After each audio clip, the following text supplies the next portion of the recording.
People leave a company because they feel like their voice isn't heard or they don't have a friend in the company. Those are the top two reasons. It's not compensation typically. And so you have to meet their needs. One of the things you said that's interesting, I'm thinking about is that today's generation, they don't value the loyalty and that connection as much. But some of them do. Not everybody. You can put, in that. We have some people in the younger generation, they value the leadership. We have people that have worked here for a while. They are bought in. I don't see them leaving anytime soon because they feel like they're doing work that matters and they feel the feedback from us. But I think if we don't give that feedback, then that becomes in jeopardy of losing those people. So that's a servant leadership mentality if you want to go to that, kind of that servant leadership type of work. Hello and welcome to another episode of Your Business, Your Next Level. I'm your host, Eunicia Peret, and John Donnelly is in the studio here with us today. John built a scalable, values-driven business in a margin-compressed mortgage market. He brings to bear leadership lessons from Mount Kilimanjaro, focusing on grit, preparation, and perseverance. And he talks a lot about the power of culture and clarity and how they serve as true differentiators for recruiting and growth.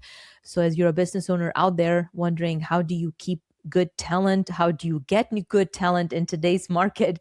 We've got John to talk to us about some really amazing strategies. John, welcome to the show. Thanks for having me. I'm happy to be here. It's a pleasure to have you. Tell us a little bit more about yourself. Tell our audience a little bit more about you. I know you've been in the mortgage industry for a while. What do you do? So I've been in mortgage housing industry since 1996, a long time. I've seen a lot of ups and downs, a lot of cycles happen. I was a loan officer and stepped into like a leadership role. And I find myself today leading a large team that I focus on coaching and recruiting and culture, here at our company. So my job is to drive sales and like you kind of said, and drive the culture also, Talk to us a little bit about leadership and growth in today's day and age, especially we're dealing with the younger generation who they don't see commitment as translating into stay with the company for many years. There are a lot of individuals moving around. We've got AI coming to bear. How do you bake all of that in through the leadership and growth lens when we're dealing with so many moving forces all at the same time? Man, that's a great question. That's a big question. I've been at my company for 17 years and I feel like in my industry, I'm a unicorn because normally people change about every 4 years. And that's kind of just standard rule of thumb. And the reason that I stay here, think of that, is it's because I trust the people I work with and I like the people I work with. It doesn't mean that we don't go through challenges where you question everything once in a while. And so what I've found is some people, when it gets hard, they just think the grass might be greener somewhere else and they don't want to deal with the challenge. So they go to the next company. And guess what? There's still going to be a challenge there. And so what I find is that when you find your clan, your group of people that you can trust and work together with, that trust gets you through a lot of those hard times. And that's not just the owner of my company who I'm close with. It's all the way down to every person on the team, frankly. I enjoy the team. You got a lot of people that they've worked with us for a long time. We have a lot of tenure. And I think if you go back to figure out why do these people stay with us, why do we have a great culture and a lot of tenure, is because they feel like their voice is heard. We have one of those type of cultures where if you have a great idea and we can implement it, we'll implement it almost immediately. We have a process called President for a Day. If you see an idea that you think would benefit our company, you submit that idea. We actually implement over 90% of those ideas into our company. And so it makes you feel good when you're working in our company and all of a sudden you have an idea and it changes the whole process and it's for the better. And you're the one that came up with that idea and we reward our employees for that. So we encourage that type of feedback. But also people need to know that their voice matters. I understand this to be true. People leave a company because they feel like their voice isn't heard or they don't have a friend in the company. Those are the top two reasons. It's not compensation typically. And so you have to meet their needs. One of the things you said that's interesting, I'm thinking about is that today's generation, they don't value the loyalty and that connection as much. But some of them do. Not everybody. You can put, in that. We have some people in the younger generation, they value the leadership. We have people that have worked here for a while. They are bought in. I don't see them leaving anytime soon because they feel like they're doing work that matters and they feel the feedback from us. But I think if we don't give that feedback, then that becomes in jeopardy of losing those people. So that's a servant leadership mentality if you want to go to that, kind of that servant leadership type of work.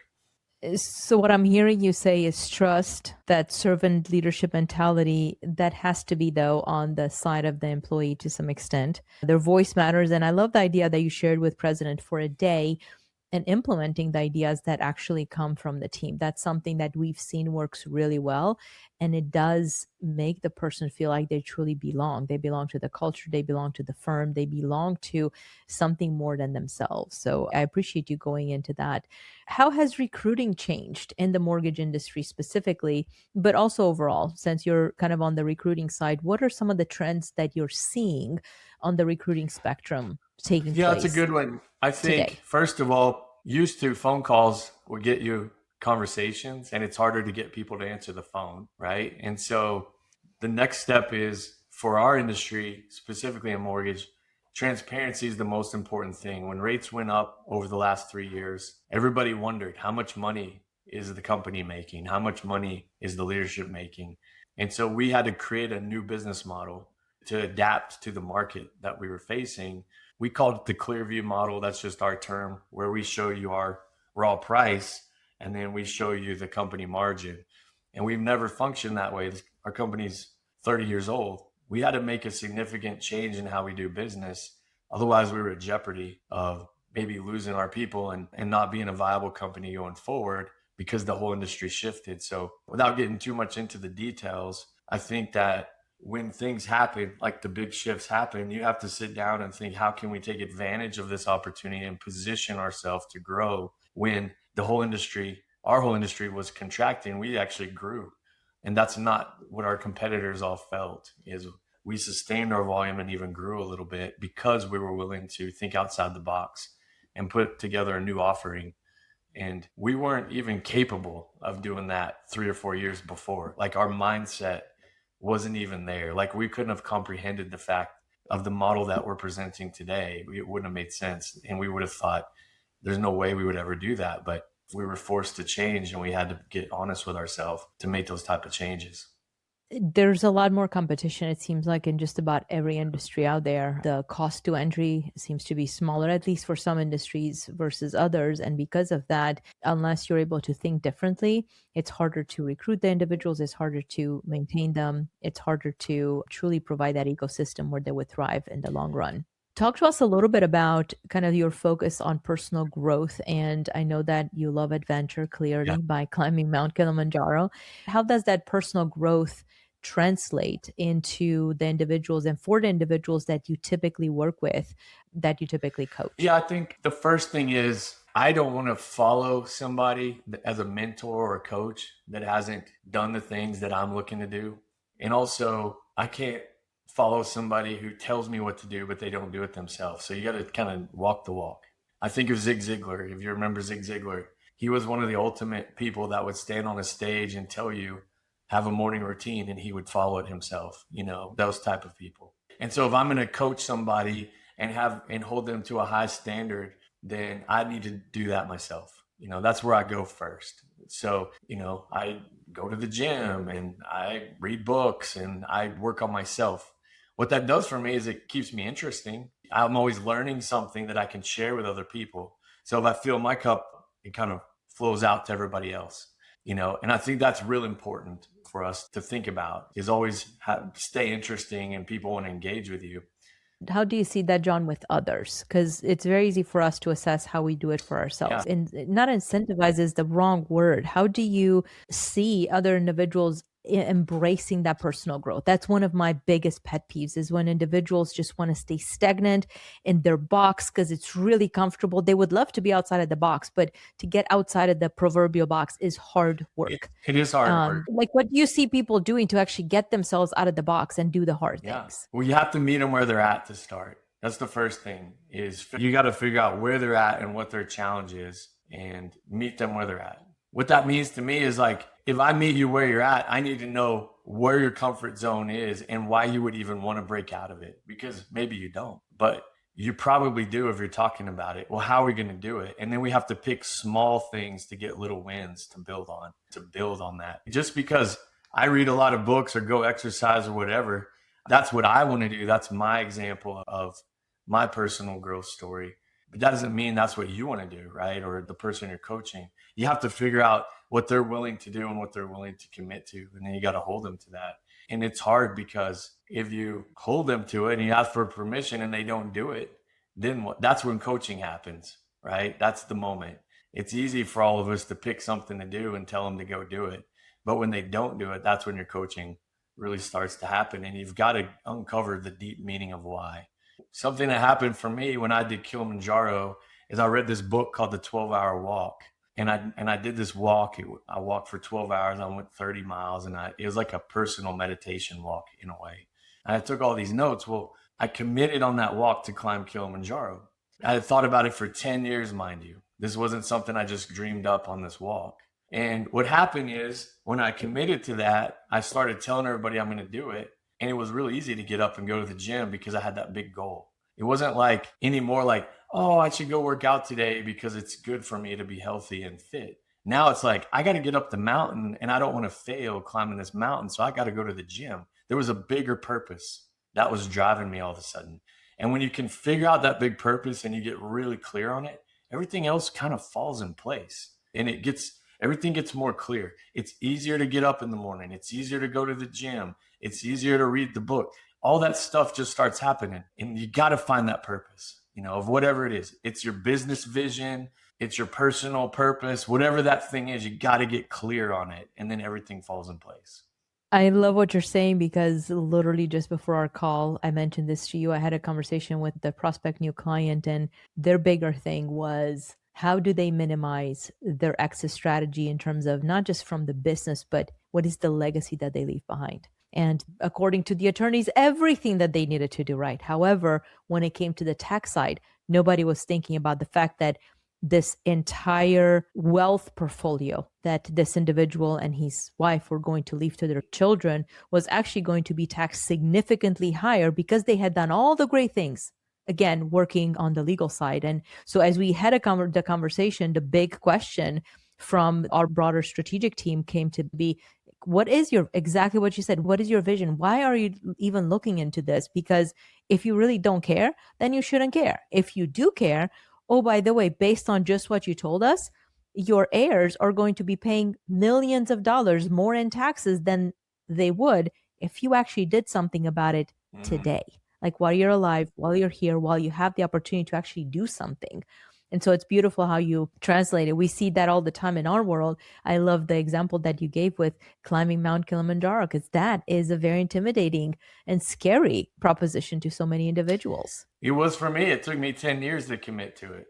But that advice that you're sharing is amazing because somebody has the foresight to think about their challenge right now, and that tax burden that they're going to face potentially can be minimized probably by taking certain steps right now, and it relates even to climbing Kilimanjaro and all these things. Like, take the steps now and be prepared and build the team around 100%. you that you need to have. Like when I did Kilimanjaro, I didn't do it by myself. I had 5 guides, 40 porters, 11 climbers. It took a group of us to do up this mountain and go all the way up. I had a trainer, I had a chiropractor, I had all these things going into this. I didn't just go by myself and climb a mountain.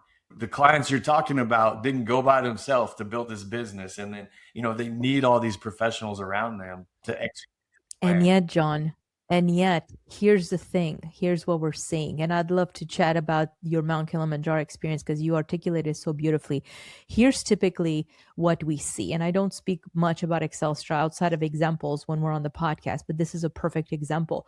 What we see when clients come or prospect clients come to us, they have the financial advisor, they have the CPA, they have the legal team, they have them all. They bought all the financial products. As a matter of fact, some of them are even antiquated. Nobody knows how to get out of them anymore, because now the question is there a chance that the government might come and say, thank you so much, you built this thing, we're going to just take it over because you make too much money. And so, what we end up seeing with so many different individuals is they have all of this advice that is completely decoupled. Nobody's talking to anybody else. The attorney never talks to the tax professional. The tax professional never talks to the financial advisor. The financial advisor never understands that, oh, by the way, there's this thing called the tax code that we need to geek out on, and that's not their area of expertise. Darn, the CPA doesn't even deal really with the tax code. Their job is more to file taxes. So we have all of these big things that are kind of tossed up and left in the air. Talk to us, what would it have looked like if you climbed Mount Kilimanjaro and you had the chiropractor that was back home, and you had the porters that most of them just stayed at the base camp because, you know what, maybe you make it there, that you had, some of the people that never really talked to each other. What would it look like if they didn't talk to each other? Would you have been able to actually get all the way up to the summit? Not very easily. Even if I did, I wouldn't have known the path. I wouldn't have had the support. I wouldn't have been able to carry everything I needed. I wouldn't even know the direction to go, if you think about it that way. There's multiple paths along the route. There's 7 routes to go up Kilimanjaro. How do you know which one gets you to the top? I love that analogy. How do you know which one gets you to the top the safest? Yes. How do you know which one gets you to the top with the least risks? We had to go up. It took 7 days to climb. We had to go up and acclimate our body because it was so high, to try to get ourselves ready to go to the top on the final day, on the 5th night. And I wouldn't have known. You read about things and you hear about things. It's crazy to me that you could find these people in this situation with all these advisors helping them, but they never talk.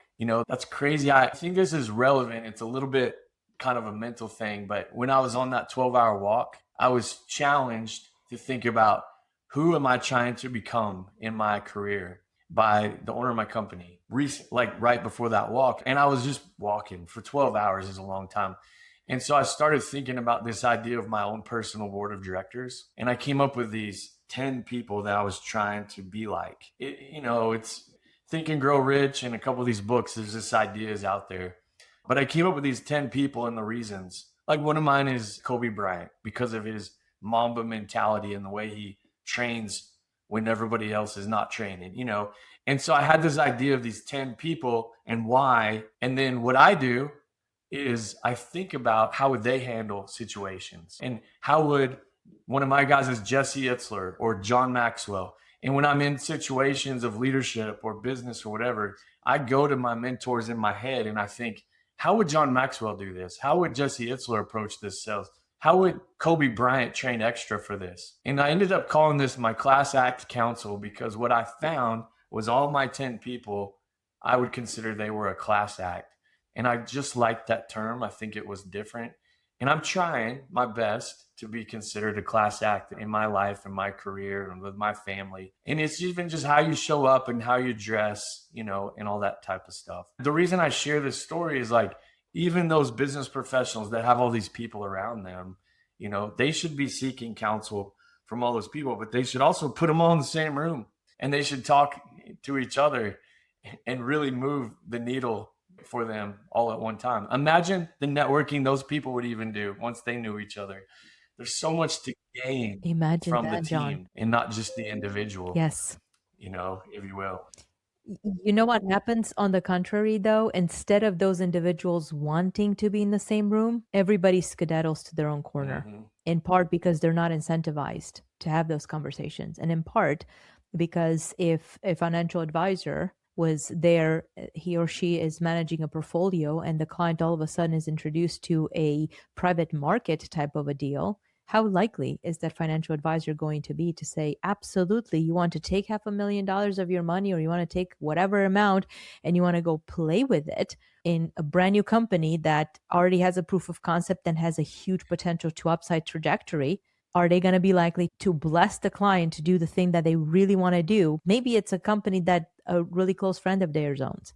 They're not.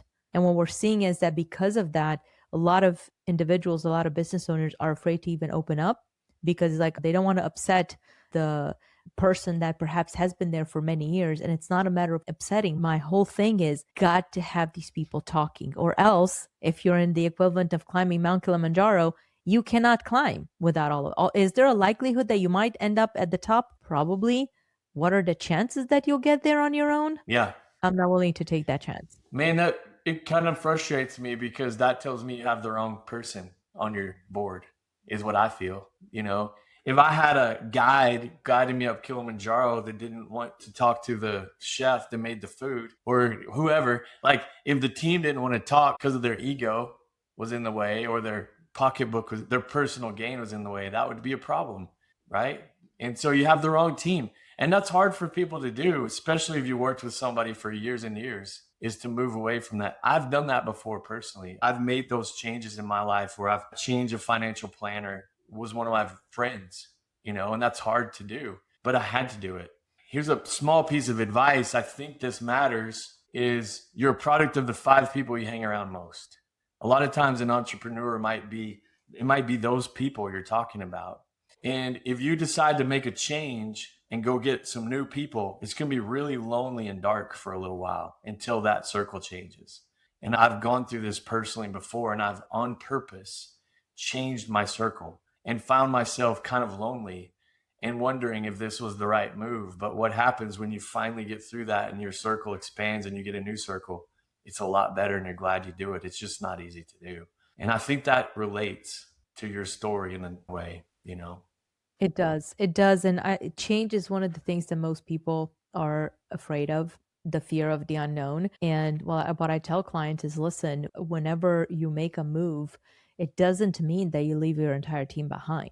That's why whenever individuals come to us, we tell people, listen, our job is not to displace your financial team. Our job is to make sure that everybody is doing what they're supposed to be doing. However, that is the biggest thing, the biggest threat to the financial team, because we've had CPAs that have blatantly said, I don't need anybody looking under the hood of how I run my business. And you talked about the transparency earlier. It's like, it's not about anybody looking under the hood, but if you genuinely aren't offering tax strategies and ways to optimize somebody's wealth, it doesn't mean that you're not the right person to still do the taxes, but for crying out loud, let somebody else come in to help with that piece that maybe you're not addressing. But again, for the client is the fear of change, of the unknown, and for the folks on the financial team is the fear of them potentially losing the client, which they're already amazing human beings. They shouldn't be afraid of that. The more they welcome the coordination, the collaboration with others, the easier and the better it is to make that an easier proposition for the client, and for the client to have that circle of trusted people around them, that class act council that you were talking about. That's so powerful. It is so powerful. There's one more thought I kind of had. It's relevant. When I climbed Kilimanjaro, I got to the top. I made it, which was big, 60% chance I was going to make it. And I didn't really feel excited. I just felt relieved because I made it, and I got to go home and tell everybody I made it. It was like, thank goodness I made it. And, the kind of proverbial, you're on the top of the mountain and you look out and you see all the other mountains and you're like, okay, where am I going next?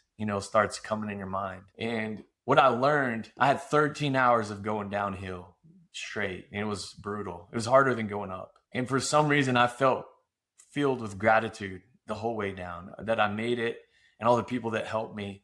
But what I kept thinking about was your first mountain in life is your personal journey. That's where you go and you succeed and you have your own story. Like you have to go and accomplish something, whatever it is. It doesn't have to be climbing a mountain. But then you look out and the second mountain is all about your legacy, and it's about taking people with you, and it's about sharing all the lessons you've learned. And I think that second mountain has just really been about purpose for me. And I've been ever since I've been coming down that mountain, I think about this second mountain all the time. Like, what did I learn and how can I share these lessons with other people so I can get them up their mountain and help them see the second mountain, because the second mountain is so much better than the first mountain. So true. So, so true. Yes, it is. And you have a perspective going up the Yeah. second mountain. John, this has been amazing. I do have one other question for you because, well, I just love this kind of question. What is your biggest failure or regret? What I find is that individuals fall into two categories. Either they look at the biggest failures and regrets and they're able to kind of get past them, or they look at them and they go, oh my gosh, that was actually the biggest blessing. Yeah. Either case, I'd love to know what was that thing for you and what did it teach you on the other side?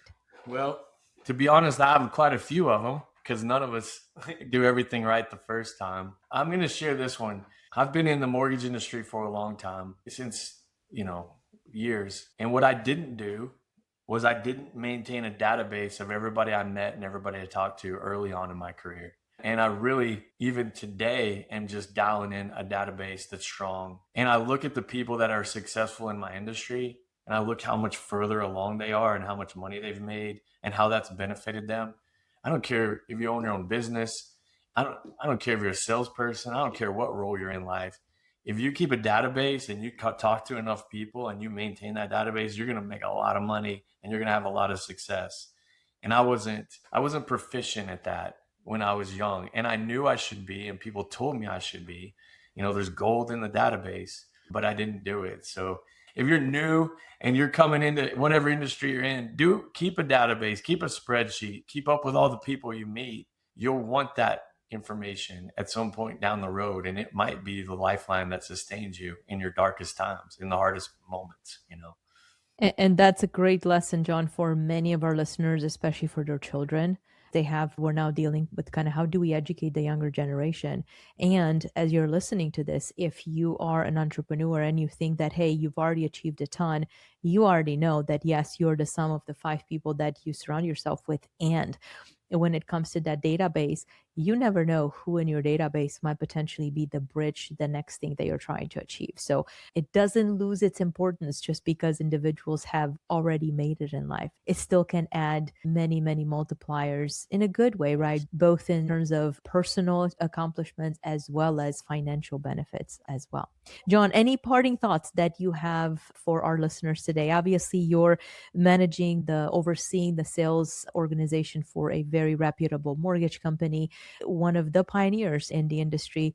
And at the same time, you see a lot there. Are there any parting thoughts for our Yeah, listeners thanks for today? that. My parting thought is this: if you have a great idea, take action right now and don't think about it. There's so much change that's happening, and AI is on our mind, and technologies are changing. If you think about it too long, somebody else will have already taken action, figured out how it didn't work, and then solved the problem in it that's working. And so don't overthink. That's the big thing. That's one of my other things I wanted to answer. But when I was younger, I was an overthinker. Now I'm more of an action taker.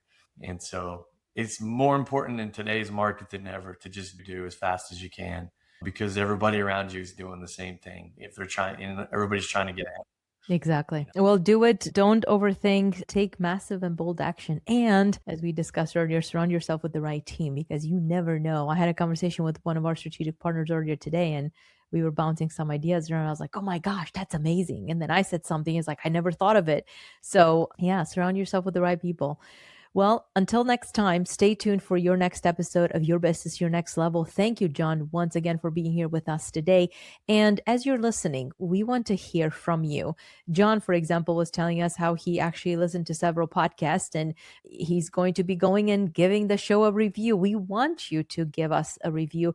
More importantly, though, we want to understand what was maybe one thing that stood out for you in the conversation with John today. He not only climbed Mount Kilimanjaro, but he was able to add real nuggets that most people don't talk about. Because guess what? You might hear about them today and you might go, oh, yeah, that's a great idea. However, those are the things that oftentimes most people stay away from because they're little landmines that most people just would prefer to stay away from because they invoke people to think, right? They invoke others to think. So as you're out there thinking about the conversation today, let us know what was the one thing that stood out for you. And until next time, we'll see you soon. Thank you for joining us on Your Business, Your Next Level podcast, where it is all about helping you make more, keep more, and elevating your business to the next level. To learn more, make sure you head over to www.podcast.excelstra.com and don't forget to subscribe, rate, and review the show. Again, that's podcast.excelstra.com. Until next time, thanks for listening.